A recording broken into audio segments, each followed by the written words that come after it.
Hi, Amy with AJ's Vintage Designs and Fashion Toppings here, and we're gonna be working on this. I got a really good deal on this. I got it in an estate sale. I got several of them actually. It's a jewelry box. And look it has all of these sections that open. Even these open. I don't wanna get you with the mirror. Isn't that gorgeous? So I've seen a lot of people on YouTube and on Pinterest painting these to look like furniture. And since I'm a furniture painter, why wouldn't I do it too? What I'm gonna go ahead and do is I just painted a piece just recently using Dixie Belle's Tea Rose, which is a country pink, Sawmill Gravy, which is a tan, and then maybe I might use some Dusty Blue, which is a nice country blue. And I'm gonna add some transfers to it. But we need to get started, and you can use any chalk mineral-based paint that you want. I just happen to be a Dixie Belle brand ambassador, so I use Dixie Belle Paints.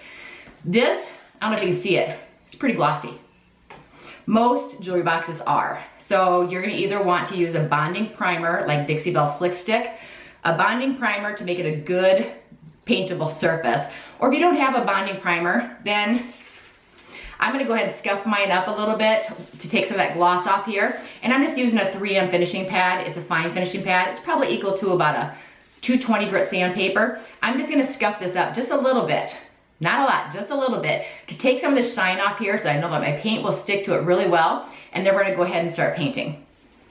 Okay, and while you're doing this, you're not sanding off the entire stain or the veneer. You're just scuffing it up. So just make sure that you can see, you'll see your scuff marks as you go. See? I'm just changing that sheen. You can see it right here. I'm just changing that sheen slightly. So just take your sandpaper over your entire piece, just gently. That's gonna give your paint something to grab onto. And these handles do not come out. On the inside, there's felt. See, I cannot get these handles out, so I will have to paint around them. Get the edges. Okay, I'm gonna continue to sand this whole piece and I'll be back and we'll start the process.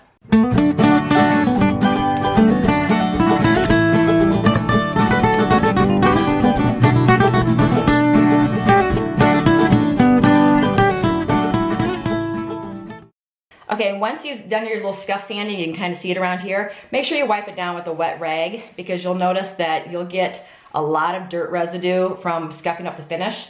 And so make sure you wipe it with a wet rag until your rag comes clean. So as you're wiping it, you shouldn't see any more of the brown, dirty looking residue. Okay, so it's all scuffed up.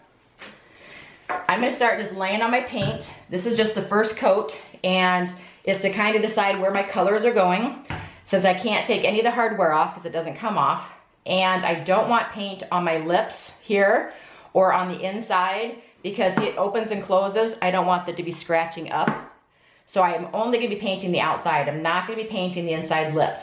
So I will go back before, after each coat, I will go back with a baby wipe, remove any paint that gets on these ledges, and then put it back. Okay, so this first step is just to lay down the paint to decide where our colors are going so we have a base coat to work on, and then we'll come back with a second coat and we will do our blending. So I'm gonna start off with the Tea Rose. It doesn't take a lot of paint. And I'm gonna use a damp brush. I'm just gonna spritz my brush a little bit. Not a lot, just a little. Makes the paint go on a little bit smoother. And the Tea Rose is gonna be my predominant color. So I think I'm just gonna draw a line kind of where I want my Tea Rose to go. And like I said, I will go back if I get any end of the ledge, I'll go back and remove it. This is just a first coat, put it on nice and thin. This is gonna be a good base layer for us to build on. So go ahead and get this first coat on here. And I got it on my handles, that's okay. I can just wipe it right off before it dries.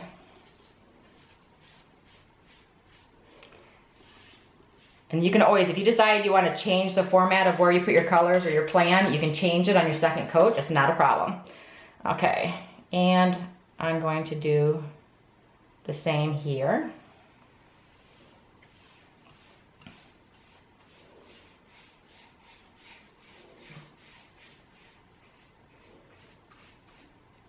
Not not worrying about how neat I am, because this is, like I said, just the first coat. On screen it looks white, but it is a pale pink. It's a nice country pink.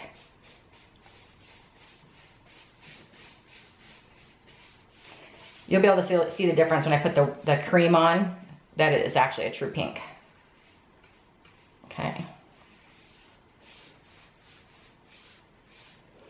Now, before it gets too late, I'm gonna open these up, wipe my paint off that I got on my ledge.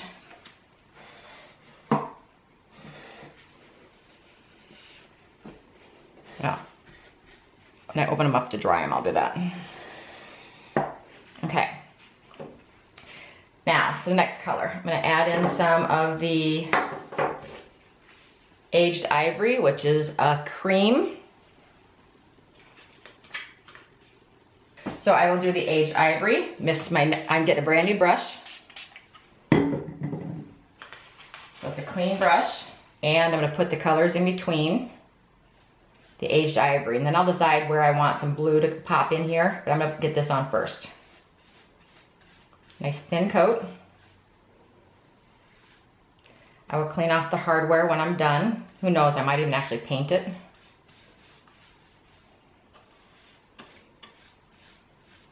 When working with the light colors, they do take more coats. So the Aged Ivory for sure would take 2 coats if I was painting. The Tea Rose, if I put it on thicker, I could probably get away with 1 coat, but I am going over, this is a pretty red piece, so to be safe, I'm always gonna be doing 2 coats. The first coat is very thin, just to lay my colors out, and the next coat will be where the blending will happen. And I'll go back and clean up the hardware. Or I might paint the hardware and just put gilding wax on it. That might be actually easier than having to go around it.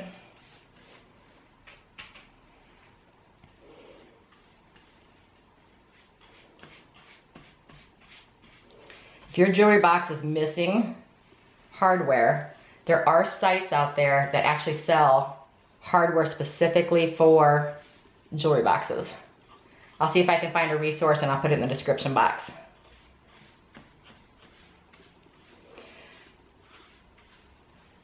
But normally you can pick up these jewelry boxes at the Goodwill, Salvation Army, a lot of times. And they usually run about anywhere between $5 and $12 usually. But there's a fun way to, one, get creative. These are cute gifts if you paint them to match someone's room. And what kid would not want a cute little furniture, like dollhouse type jewelry box? Okay, I'm gonna paint the hardware. This is gonna be too hard to work around. I'm not gonna worry about it.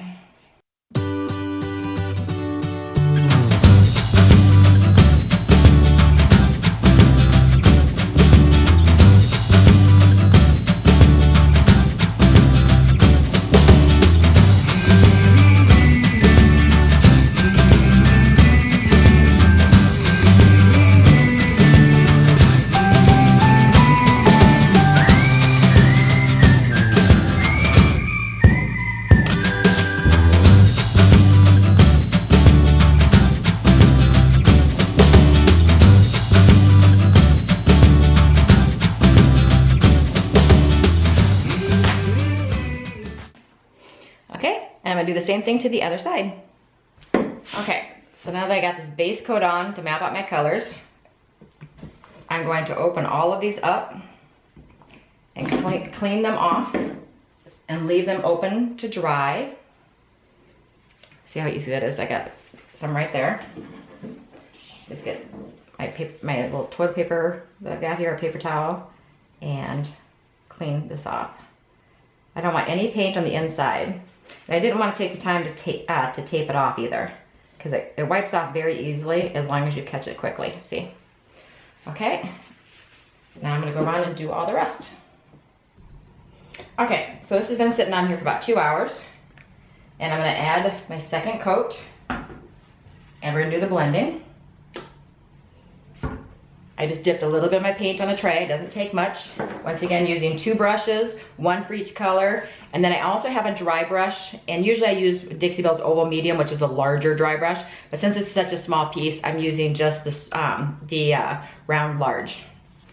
But you can use any dry brush as long as it's nice and thick and the tips are clean. You can use any dry brush to do this dry brushing technique, to airbrush it.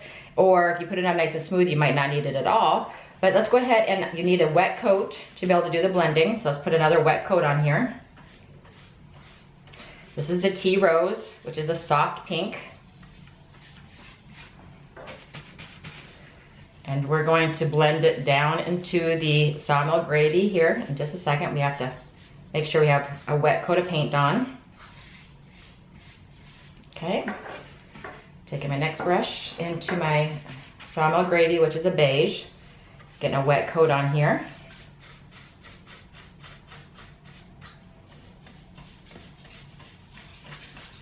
Not worried about getting it on my hardware because I'm painting my hardware. Or I might use gilding wax on my hardware. You can hear my dog walking behind. That's that clicking noise. Okay, I need to mist it with some water, just a little bit, because it's a little dry. Okay. So, I didn't go all the way down because I'll do that in a second. I've got a wet coat of sawmill gravy, which is the cream, and I have a wet coat of the pink. Now I'm going to start to blend. Now what I want to do is, I'm going to use my pink brush because I'm going to bring the pink down to the sawmill gravy. Get it nice and damp. My paint is wet. I'm just going to pull it down so it runs into the sawmill gravy. Just pulling it down. It's a little harder in here.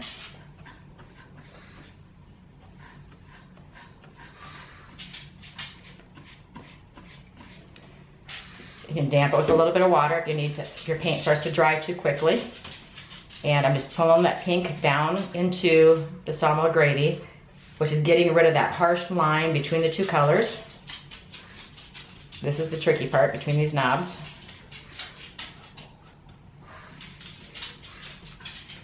Okay, and if you're using different colors that don't blend as well together, that's when you take this dry brush. You take the dry brush and you run it along your lines. And it just kind of acts like an airbrush.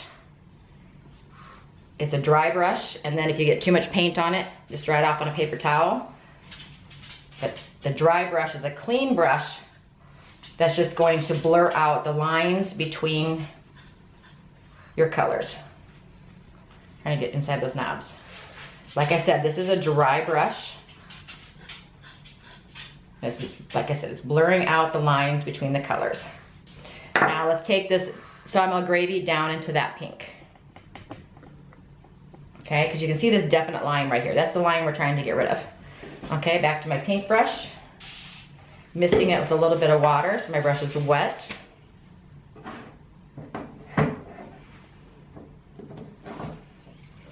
And applying our wet coat.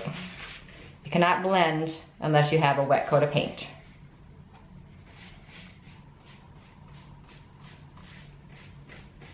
Making sure that we don't have any runs on our sides. You can mist your piece if you want to with the water. It helps the paint move. Also helps the paint have a smoother finish. And when you use water, you also use a lot less paint. The paint flows easier, so you use a lot less paint. So I misted my surface a little bit. Got my wet coat on. Now I need to get my wet coat of the cream, which is the sawmill gravy. Got it a little bit wet.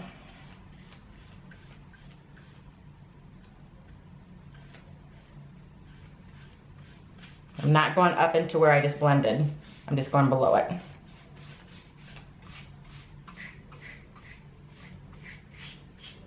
The knobs make it a little bit more difficult since we can't take the knobs off. They're glued on.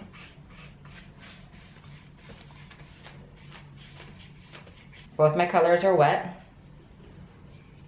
Now I'm going to take the pink. I take the pink up into the cream using my pink brush. Just dragging my pink brush up into the cream to erase that little line.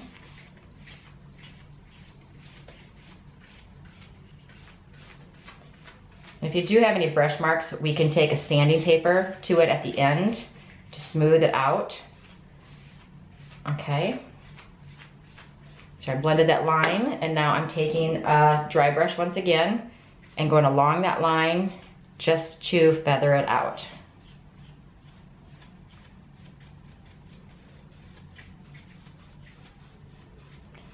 So there's not a harsh line between the two colors. I want it to look like it's gradient and it's just gradual. Okay, now I'm gonna do the other side. Okay, I'm doing the same process. Dampening my pink brush. My paint goes on smoother. Getting my wet coat on here. And I can spritz it if I want to.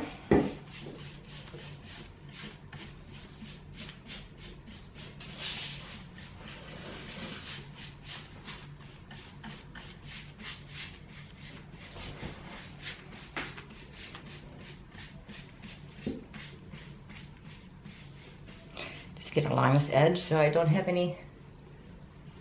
There we go. Okay, so there's my pink wet layer. Now I gotta do the same thing with the cream. Spray my brush a little bit. You can either spray your brush or you can spray your surface. Sometimes on a piece this small you have more control if you spray your brush instead.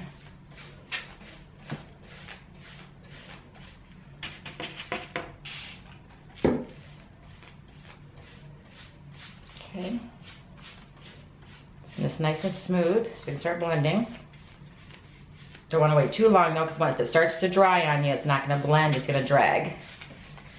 Okay, so now I'm going to take my pink brush once again. I'm going to get it damp,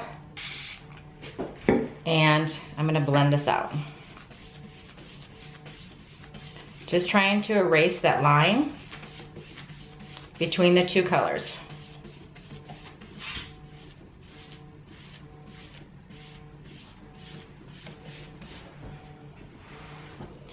And if I need to, I can take the dry brush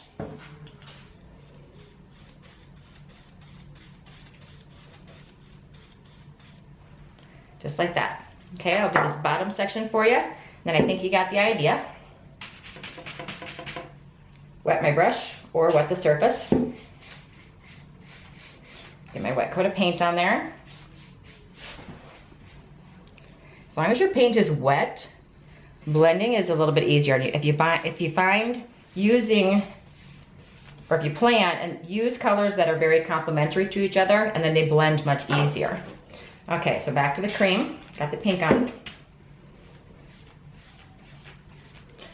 Okay, and now I'm gonna draw that pink up through my cream. Just going up and down, erasing that line. I want it to look gradient. I'm just feathering that out just a little bit more. Okay, and blended them together. If I need to, once again, take my dry brush and just smooth it out. Blurring that line. You don't want to be able to see where one color abruptly stops and the next color starts. Okay, that's all there is to it. I'm gonna keep blending the other side, and then we'll come back and do the transfers. I'm going to be using a transfer from Redesign with Prima. These are all scraps. I keep all of my scraps to use for smaller projects like this. You need to remove the backing, so that's transparent. Decide where you want it. You can go around corners, and I think I wanna go around this corner just like that. You lay it on. It comes with a little stick, but I purchased the upgrade, which is a transfer stick, but usually they come with a little wooden stick. They work just fine. Okay, I'm doing what it's called burnishing, which means I'm pressing this image into the paint. And if you get close to an edge and you don't want to accidentally scratch your paint, put a piece of plastic over it while you burnish it. That way you can get all the way to the edge and you're not going to scratch your paint. Okay, so make sure I got that leaf. So you start from one edge and you work your way to the corner so you don't get any funny little bubbles in there. It has a smaller side. I should be using a smaller side. Now you always put a transfer on an unsealed piece. You don't want wax on this beforehand. You don't want a top coat or any type of poly on here beforehand. This needs to be directly on your paint. If you put it over a poly or a wax, it can't be burnished into the paint, and you take the chance of it lifting up over time. If you do it right on the paint and follow the instructions, these things last a lifetime. It matters on, you know, how people are treating them once they're on your piece, but we're gonna seal it afterwards so that it's nice and protected. Okay, there we go. Get it around the corner. Just going around the corner, get this edge. Get around the corner. Getting that corner really good, because if I'm gonna have an air bubble, it's gonna be on a corner, because they're not usually completely smooth. Now work your way out. You'll see little air bubbles. That's good. That means that the image is lifting from the plastic onto your piece. So if you see those, don't panic, that's a good thing. Okay, right now I'm just getting it nice and rubbed into my paint. It's kind of like those old tattoos we used to have as a kid, where we put them on with water, but this is just no water. Okay, now, here's a trick.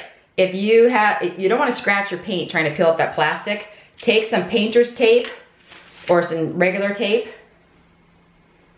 fold it up, and use the tape to pull up that corner. See how it pulled up that corner? Nice and easy, so that I didn't scratch my paint trying to get it up. Okay, and if your image did not come up, then lay it back down, and then keep pulling and watching. If there's any area of your image that is not stuck down, don't go any farther. Go back and press it. You don't want to have to lift this off, because once you lift it off, you can't put it back down after you've completely removed it without damaging your image. See, isn't that gorgeous now? Coming around the corner. Okay. Making sure the entire image is coming up. If there's any, like I said, any spot that's not looking secure, just stop.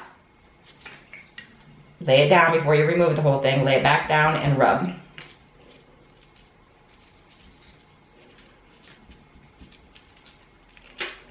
Okay.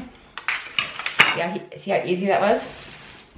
And then take your finger and kind of burnish it. Rub it, make sure your fingers are clean. Rub it so that you know that everything is adhered and there's no air bubbles. Because if you have an air bubble, that air bubble will spread over time and lift your image. So take your finger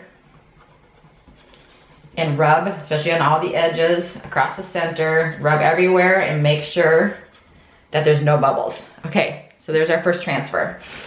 Okay, and I want to put some words on here too. I'm gonna put some French script right there, I think. Like I said, these are all scraps that are left over from my stash of transfers. This just has some French words that I cut out. So when you buy transfers, don't throw away unused scraps. You never know what small project you can use them for to fill in a space. I'm not scratching off the plastic, because if you scratch off the plastic, you'll scratch your paint. But if you stay on the plastic, don't worry. You can keep rubbing. I'm rubbing pretty hard too, and it's not going to damage my paint. Rotate this a little bit so I can get this last word over here. Gently rubbing, getting that entire image burnished into my paint. Okay, let's see how. Use my little bit of Scotch tape here to pull up that transfer so I have something to grab onto. Small words are harder than bigger images, because these words are individual tiny transfers. Each letter or each word is its own transfer. So they do take a little bit more time, and you have to be a little more careful. So even though it looks like it's small and it'd be easier, you have to be much more careful because there's little tiny commas and apostrophes and little tiny things that you could easily miss. A dot of an I might be a separate transfer all of its own, like a separate piece.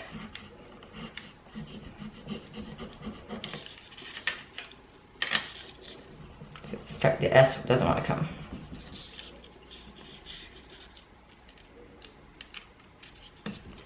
The dot of the I on that one. Actually, it's not a dot. It's a, because that's the word cheers. I'm not sure what that little dot is because it's French, I suppose. Okay, rub it with my fingers. Make sure it's down. And I'll zoom in so you can see that. See, just subtle little French words on there. Along with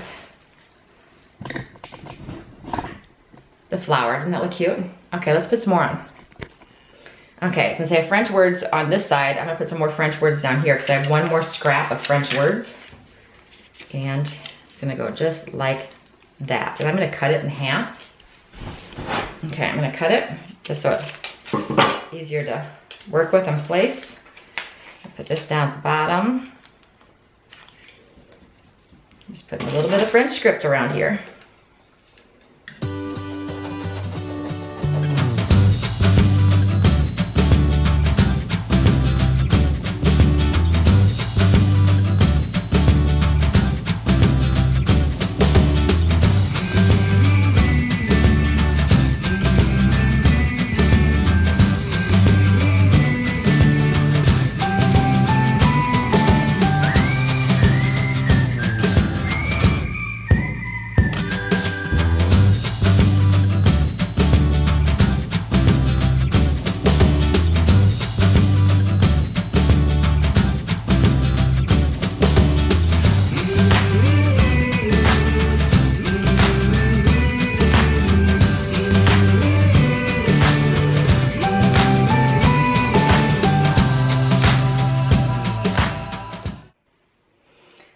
Now that we got the transfers on, it's time to put a clear coat on here.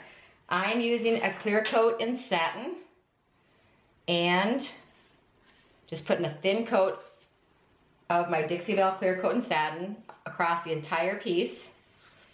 Long, even strokes. Making sure I'm sealing down that transfer and protecting my paint. Now you can use a clear wax. I just prefer using clear coat in satin. It's my preference when it comes to clear coats. Get in between here.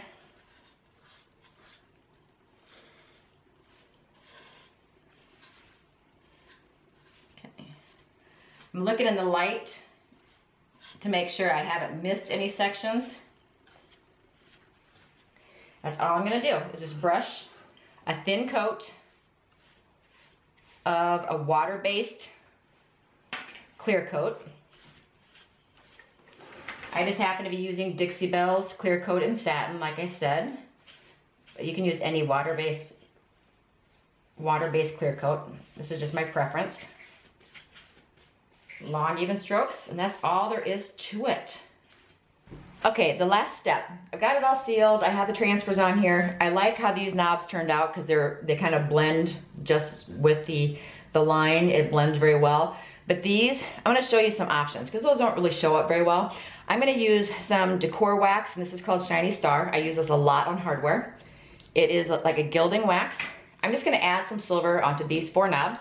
You can use a small craft brush or you can use your finger, and I'm just gonna use my finger. You get it on your finger, and I'm just going to apply it to the top of these knobs. And once this dries, you don't have to seal it. It's good to go. Once it dries, it'll stay on there. And it has a coat of paint underneath it that also helps it stick to the surface. Because chalk-based paints, like this Dixie Belle's chalk mineral paint, is porous. So this paint allows this wax to stick a little bit more.